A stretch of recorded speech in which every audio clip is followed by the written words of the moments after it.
ಘೋಷಣೆಯಾಯಿತು ಲೋಕಸಮರ. ಲೋಕಸಭೆ ಚುನಾವಣೆಗೆ ಭಾರೀ ಸಿದ್ಧತೆ. 3 ಪಕ್ಷಗಳಿಂದ ಭರ್ಜರಿ ತಯಾರಿ.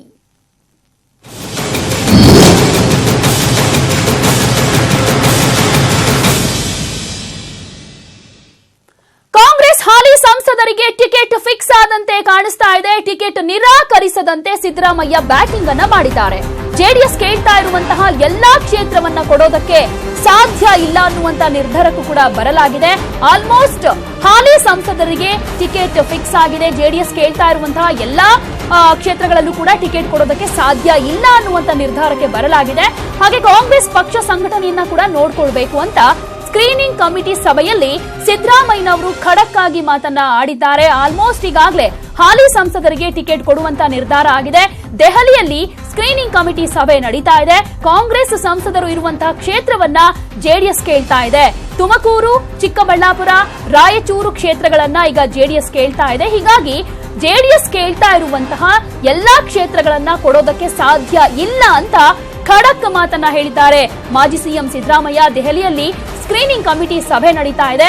ಕಾಂಗ್ರೆಸ್ ಸಂಸದರು ಇರುವಂತಹ ಕ್ಷೇತ್ರವನ್ನ ಜೆಡಿಎಸ್ ಕೇಳ್ತಾ ಇದೆ. ಯಾವ್ಯಾವ್ದು ಅಂದ್ರೆ ತುಮಕೂರು, ಚಿಕ್ಕಬಳ್ಳಾಪುರ ಹಾಗೆ ರಾಯಚೂರು. ಆದ್ರೆ ಜೆಡಿಎಸ್ ಕೇಳ್ತಾ ಇರುವಂತಹ ಎಲ್ಲಾ ಕ್ಷೇತ್ರಗಳನ್ನ ಕೊಡೋದಕ್ಕೆ ಸಾಧ್ಯ ಇಲ್ಲ ಅಂತ ಸಿದ್ದರಾಮಯ್ಯ ಸ್ಪಷ್ಟನೆ ಪಡಿಸಿದ್ದಾರೆ.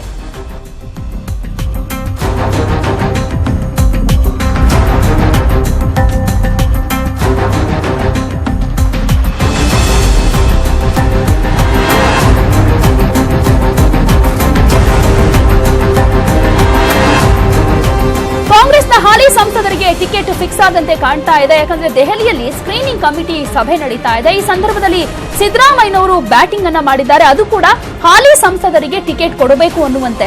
ಅದರ ಜೊತೆಗೆ ಈಗಾಗಲೇ ಜೆಡಿಎಸ್ ಕಾಂಗ್ರೆಸ್ ಸಂಸದರು ಯಾರ್ಯಾರು ಇದ್ದಾರೆ ಅಂತಹ ಕ್ಷೇತ್ರಗಳನ್ನೇ ಕೂಡ ಕೇಳ್ತಾ ಇರೋದ್ರಿಂದ ಜೆಡಿಎಸ್ ಕೇಳ್ತಾ ಇರುವಂತಹ ಎಲ್ಲಾ ಕ್ಷೇತ್ರಗಳನ್ನ ಕೊಡೋದಕ್ಕೆ ಸಾಧ್ಯ ಇಲ್ಲ ಅಂತ ಸಿದ್ದರಾಮಯ್ಯನವರು ಹೇಳಿದ್ದಾರೆ. ಯಾಕಂದ್ರೆ ಕಾಂಗ್ರೆಸ್ ಸಂಸದರು ಇರುವಂತಹ ಕ್ಷೇತ್ರಗಳು ಅಂದ್ರೆ ತುಮಕೂರು, ಚಿಕ್ಕಬಳ್ಳಾಪುರ ಹಾಗೆ ರಾಯಚೂರು. ಈ ಕ್ಷೇತ್ರಗಳನ್ನ ಜೆಡಿಎಸ್ ಕೇಳ್ತಾ ಇದೆ. ಆದರೆ ಈ ಕ್ಷೇತ್ರಗಳನ್ನ ಕೊಡೋದಕ್ಕೆ ಸಾಧ್ಯ ಇಲ್ಲ ಅಂತ ಖಡಕ್ ಆಗಿ ಹೇಳಿದ್ದಾರೆ ಸಿದ್ದರಾಮಯ್ಯ. ದೆಹಲಿಯಲ್ಲಿ ಕಾಂಗ್ರೆಸ್ ಸ್ಕ್ರೀನಿಂಗ್ ಕಮಿಟಿ ಸಭೆ ನಡೀತಾ ಇದೆ. ಜೆಡಿಎಸ್ ಕೇಳ್ತಾ ಇರುವಂತಹ ಎಲ್ಲಾ ಕ್ಷೇತ್ರಗಳನ್ನ ಕೊಡೋದಕ್ಕೆ ಸಾಧ್ಯ ಇಲ್ಲ ಅಂತ ಸಿದ್ದರಾಮಯ್ಯನವರು ಹೇಳ್ತಿದ್ದಾರೆ. ಈ ಬಗ್ಗೆ ಮತ್ತಷ್ಟು ಮಾಹಿತಿಯನ್ನ ಕೊಡ್ತಾರೆ ನಮ್ಮ ರಿಪೋರ್ಟರ್ ಧರಣೀಶ್. ನವದೆಹಲಿಯಿಂದ ನೇರ ಸಂಪರ್ಕದಲ್ಲಿದ್ದಾರೆ. ಧರಣೀಶ್, ಕಾಂಗ್ರೆಸ್ ಸ್ಕ್ರೀನಿಂಗ್ ಕಮಿಟಿ ಸಭೆಯಲ್ಲಿ ಈಗಾಗಲೇ ಟಿಕೆಟ್ ಫೈನಲ್ ಆಗಿದೆಯಾ? ಜೊತೆಗೆ ಸಿದ್ದರಾಮಯ್ಯನವರು ಜೆಡಿಎಸ್ ಕೇಳ್ತಾ ಇರುವಂತಹ ಎಲ್ಲಾ ಕ್ಷೇತ್ರಗಳನ್ನ ಕೊಡೋದಕ್ಕೆ ಸಾಧ್ಯ ಇಲ್ಲ ಅಂತ ಕೂಡ ಹೇಳಿರೋದ್ರಿಂದ ಏನು ನಿರ್ಧಾರ ಆಗಿದೆ?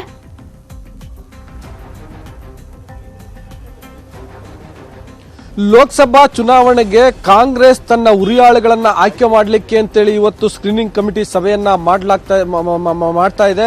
ಸೊ ಈ ಸಭೆಯಲ್ಲಿ ಬಹಳ ಮುಖ್ಯವಾಗಿ ಜೆಡಿಎಸ್ ಮತ್ತು ಕಾಂಗ್ರೆಸ್ ನಡುವಿನ ಸೀಟು ಹಂಚಿಕೆಯ ಗೊಂದಲ ಏನಿದೆ ಅದನ್ನ ಯಾವ ರೀತಿ ಪರಿಹರಿಸಿಕೊಳ್ಬೇಕು. ಯಾಕೆಂತಂದ್ರೆ ಆ ಗೊಂದಲ ಪರಿಹರಿಸಿದ್ರೆ ಮಾತ್ರ ಉಳಿದಂತೆ ಅಭ್ಯರ್ಥಿಗಳನ್ನ ಆಯ್ಕೆ ಮಾಡಲಿಕ್ಕೆ ಸಲೀಸಾಗುತ್ತೆ. ಫಾರ್ ಎಕ್ಸಾಂಪಲ್, ಈಗ ಸೀಟು ಹಂಚಿಕೆ ಸಂಬಂಧಪಟ್ಟಂತೆ ಜೆಡಿಎಸ್ ಕಾಂಗ್ರೆಸ್ನ ನಾಯಕರು ಈಗಾಗಲೇ ಬಹಳಷ್ಟು ಬಾರಿ ಚರ್ಚೆಯನ್ನ ಮಾಡಿದ್ದಾರೆ. ಸಮನ್ವಯ ಸಮಿತಿನಲ್ಲಿ ಚರ್ಚೆ ಆಗಿದೆ. ಅದಲ್ಲದೆ ಮಾಜಿ ಪ್ರಧಾನಿ ಎಚ್.ಡಿ. ದೇವೇಗೌಡರು ಮತ್ತು ಎಐಸಿಸಿ ಅಧ್ಯಕ್ಷರು ರಾಹುಲ್ ಗಾಂಧಿ ಅವರು ಚರ್ಚೆ ಮಾಡಿದ್ದಾರೆ. ಇಷ್ಟೆಲ್ಲ ಆದ್ರೂ ಕೂಡ ಸಮಸ್ಯೆ ಬಗೆಹರಿದಿಲ್ಲ. ಯಾಕೆ ಅಂತಂದ್ರೆ ಜೆಡಿಎಸ್ ಕೆಲವು ಹಾಲಿ ಕಾಂಗ್ರೆಸ್ ಸಂಸದರ ಸೀಟ್ಗಳನ್ನ ಕೇಳ್ತಾ ಇದೆ. ತುಮಕೂರು, ಚಿಕ್ಕಬಳ್ಳಾಪುರ ಮತ್ತು ರಾಯಚೂರು ಕ್ಷೇತ್ರಗಳನ್ನ ಜೆಡಿಎಸ್ ಕೇಳ್ತಿದೆ ಅಂತ ಹೇಳಲಾಗ್ತಾ ಇದೆ. ಇದು ಕಾಂಗ್ರೆಸ್ ಪಾಲಿಕೆ ಒಂದು ರೀತಿಯಲ್ಲಿ ಕಗ್ಗಂಟಾಗಿದೆ. ಈ ಸಮಸ್ಯೆಯಿಂದ ಹೇಗೆ ಪಾರಾಗಬೇಕು ಅಂತ. ಆದ್ರೆ ಈಗ ನಮಗೆ ಬರ್ತಿರುವಂತಹ ಮಾಹಿತಿಯ ಪ್ರಕಾರ ಈಗ ನಡೀತಿರುವಂತಹ ಸ್ಕ್ರೀನಿಂಗ್ ಕಮಿಟಿ ಸಭೆಯಲ್ಲಿ ಮಾಜಿ ಮುಖ್ಯಮಂತ್ರಿ ಮತ್ತು ಸಮನ್ವಯ ಸಮಿತಿ ಅಧ್ಯಕ್ಷರಾದಂತಹ ಸಿದ್ದರಾಮಯ್ಯ ಹಾಲಿ ಸಂಸದರಿಗೆಲ್ಲ ಟಿಕೆಟ್ ಕೊಟ್ಟೇ ಕೊಡಬೇಕು ಅಂತೇಳಿ ಪಟ್ಟು ಹಾಕಿದ್ದಾರೆ ಅನ್ನುವಂತ ಮಾಹಿತಿಗಳು ಲಭ್ಯ ಆಗ್ತಿದಾವೆ. ಯಾಕೆಂತಂದ್ರೆ ಹಾಲಿ ಸಂಸದರಿಗೆಲ್ಲ ಟಿಕೆಟ್ ಅನ್ನ ಕೊಡಬೇಕು ಅನ್ನುವಂತ ಒಂದು ಸಾಲಿನ ನಿರ್ಣಯವನ್ನ ಮಾಡಿಬಿಟ್ರೆ ಆಗ ಬೇರೆ ಕ್ಷೇತ್ರಗಳ ಬಗ್ಗೆ ನಾವು ತಲೆ ಕೆಡಿಸ್ಕೊಳ್ಬಹುದು. ಆ ಅಭ್ಯರ್ಥಿಗಳನ್ನ ಹುಡುಕುವಂತದ್ದು ಮಾಡಬಹುದು. ಜೊತೆಗೆ ಹಾಲಿ ಕ್ಷೇತ್ರಗಳು ಅಂತಂದ್ರೆ ಕೇವಲ ಕಾಂಗ್ರೆಸ್ ಕಷ್ಟೇ ಅಲ್ಲ, ಜೆಡಿಎಸ್ನ ಹಾಲಿ ಕ್ಷೇತ್ರಗಳನ್ನು ಕೂಡ ಅದು ಮಂಡ್ಯ ಇರಬಹುದು ಅಥವಾ ಹಾಸನ ಇರಬಹುದು ಅವ್ರಿಗೆ ಬಿಟ್ಕೊಟ್ಟು ಮತ್ತೆ ಕಳೆದ ಉಪ ಚುನಾವಣೆಯ ಸಂದರ್ಭದಲ್ಲಿ ಮೈತ್ರಿ ಪಕ್ಷದ ಅಭ್ಯರ್ಥಿಯಾಗಿದ್ದಂತಹ ಮಧು ಬಂಗಾರಪ್ಪ ಶಿವಮೊಗ್ಗ ಕ್ಷೇತ್ರದಿಂದ ಆ ಕ್ಷೇತ್ರವನ್ನು ಜೆಡಿಎಸ್ ಬಿಟ್ಕೊಟ್ಟು ಉಳಿದ ಕ್ಷೇತ್ರಗಳ ಬಗ್ಗೆ ನಾವು ಚರ್ಚೆ ಮಾಡೋಣ ಅನ್ನುವ ರೀತಿಯಲ್ಲಿ ಸಿದ್ದರಾಮಯ್ಯ ಮಾತನಾಡಿದರೆ ಸಿದ್ದರಾಮಯ್ಯ ಈ ರೀತಿ ಪ್ರಬಲವಾಗಿ ಹಾಲಿ ಸಂಸದರಿಗೆ ಟಿಕೆಟ್ ಕೊಡಲೇಬೇಕು ಅಂತೇಳಿ ಪ್ರತಿಪಾದಿಸ್ತಿರೋದ್ರಿಂದ ಬಹುತೇಕ ಹಾಲಿ ಸಂಸದರಿಗೆ ಟಿಕೆಟ್ ಸಿಗುವಂತ ಸಾಧ್ಯತೆಗಳು ಕಾಣಿಸ್ತಿದ್ದಾವೆ. ಯಾಕೆಂದ್ರೆ ಇಲ್ಲಿ ನೇರವಾಗಿ ಸಿದ್ದರಾಮಯ್ಯ ಮಾತನಾಡ್ತಿದ್ದಾರೆ. ಅದರ ಹೊರತಾಗಿ ಹಾಲಿ ಸಂಸದರು ಕೂಡ, ಅದರಲ್ಲೂ ಮುಖ್ಯವಾಗಿ ತುಮಕೂರು, ರಾಯಚೂರು ಮತ್ತು ಚಿಕ್ಕಬಳ್ಳಾಪುರ. ತುಮಕೂರಿನಿಂದ ಮುದ್ದಹನುಮೇಗೌಡರು ಗೆದ್ದಿದ್ದಾರೆ. ಅವರು ಏನೋ ಒಂದು ರೀತಿಯಲ್ಲಿ ಲೋಕಸಭೆಯಲ್ಲಿ ಅವರ ಪರ್ಫಾರ್ಮ್ ಚೆನ್ನಾಗಿತ್ತು ಅನ್ನುವ ಕಾರಣಕ್ಕೋಸ್ಕರ, ಮತ್ತೆ ಇಮೇಜ್ ಒಳ್ಳೇದಿದೆ ಅನ್ನೋ ಕಾರಣಕ್ಕೋಸ್ಕರ ಅವರು ಅವ್ರದೇ ಆದ ರೀತಿಯಲ್ಲಿ ಅವರು ನಾನು ಕೊಡ್ಲೇಬೇಕು ಅನ್ನುವಂತಹ ಪಟ್ಟನ್ನ ಹಾಕ್ತಿದ್ದಾರೆ, ಲಾಬಿಯನ್ನ ಮಾಡ್ತಿದ್ದಾರೆ, ನಾಯಕರನ್ನ ಎಡತಾಕ್ತಿದ್ದಾರೆ. ಇನ್ನು ಚಿಕ್ಕಬಳ್ಳಾಪುರದಿಂದ ವೀರಪ್ಪ ಮೊಯ್ಲಿ ಅವರು ಕೂಡ, ಅವರು ಮಾಜಿ ಮುಖ್ಯಮಂತ್ರಿ, ಕೇಂದ್ರದಲ್ಲಿ ಮಂತ್ರಿ ಆಗಿದ್ದಂಥವ್ರು, ರಾಷ್ಟ್ರೀಯ ಕಾಂಗ್ರೆಸ್ ನಾಯಕರ ಜೊತೆಗೆ ಸಂಪರ್ಕ ಇರುವಂತವ್ರು, ಅವ್ರದೇ ಮಟ್ಟದಲ್ಲಿ ಅವರು ಕೂಡ ಪ್ರಯತ್ನವನ್ನ ಮಾಡ್ತಿದ್ದಾರೆ ತಮ್ಮ ಸೀಟುಗಳನ್ನ ಉಳಿಸ್ಕೊಳ್ಳಿಕ್ಕೆ. ರಾಯಚೂರಿನ ವಿಷಯದಲ್ಲಿ ಅಲ್ಲಿ ತುಮಕೂರು ಮತ್ತು ಚಿಕ್ಕಬಳ್ಳಾಪುರಕ್ಕೆ ಕಂಪೇರ್ ಮಾಡಿಕೊಂಡ್ರೆ ರಾಯಚೂರು ಅಷ್ಟೇನು ಪ್ರಬಲವಾಗಿಲ್ಲ. ಅಲ್ಲಿ ಜೆಡಿಎಸ್ ಮತ್ತೆ ಜೆಡಿಎಸ್ ಕೂಡ ಅಲ್ಲೇನು ಬಹಳ ಕೊಡಬೇಕು ಆ ಸೀಟನ್ನ ಅನ್ನೋ ರೀತಿಯಲ್ಲಿ ಪಟ್ಟನ್ನ ಪ್ರತಿಪಾದಿಸ್ತಿಲ್ಲ. ಹಾಗಾಗಿ ಆ ಕ್ಷೇತ್ರನೂ ಕೂಡ ಉಳಿಸ್ಕೊಳ್ಬೇಕು ಅಂತೇಳಿ ಸಿದ್ದರಾಮಯ್ಯ ಪ್ರಯತ್ನ ಮಾಡ್ತಿದ್ದಾರೆ. ಮತ್ತೆ ಹಾಗಾಗಿ ಹಾಲಿ ಸಂಸದರಿಗೆ ಬಹುತೇಕ ಟಿಕೆಟ್ ಸಿಗುತ್ತೆ ಅನ್ನುವಂತಹ ಒಂದು ಮಾಹಿತಿಗಳು ಈಗ ಲಭ್ಯ ಆಗ್ತಿದಾವೆ. ಪ್ರತಿಮಾ, ಅಂದ್ರೆ ಧರಣೀಶ್, ಈ ಹಿಂದೆ ವಿಧಾನಸಭಾ ಎಲೆಕ್ಷನ್ ನಲ್ಲೂ ಕೂಡ ಸಿದ್ದರಾಮಯ್ಯನವರು ಯಾರ್ಯಾರಿಗೆ ಟಿಕೆಟ್ ಕೊಡಿಸಿದ್ರು ಅವರ ಕೈಯೇ ಮೇಲುಗೈ ಆಗಿತ್ತು. ಈಗ ಜೆಡಿಎಸ್ ಕೂಡ ಪಟ್ಟು ಹಿಡಿದಿರೋದ್ರಿಂದ ಈ 3 ಕ್ಷೇತ್ರಗಳಲ್ಲಿ ಕೊಡ್ಲಿಲ್ಲ ಅಂತಾದ್ರೂ ಕೂಡ ಆಲ್ಟರ್ನೇಟಿವ್ಲಿ ಬೇರೆ ಕಡೆ ಎಲ್ಲಾದ್ರೂ ಕೊಡೋ ವ್ಯವಸ್ಥೆಯನ್ನ ಮಾಡ್ತಾರಾ ಅಥವಾ ಕೊಡೋದೇ ಇಲ್ವಾ, ಏನಾಗಬಹುದು ಅಂತ?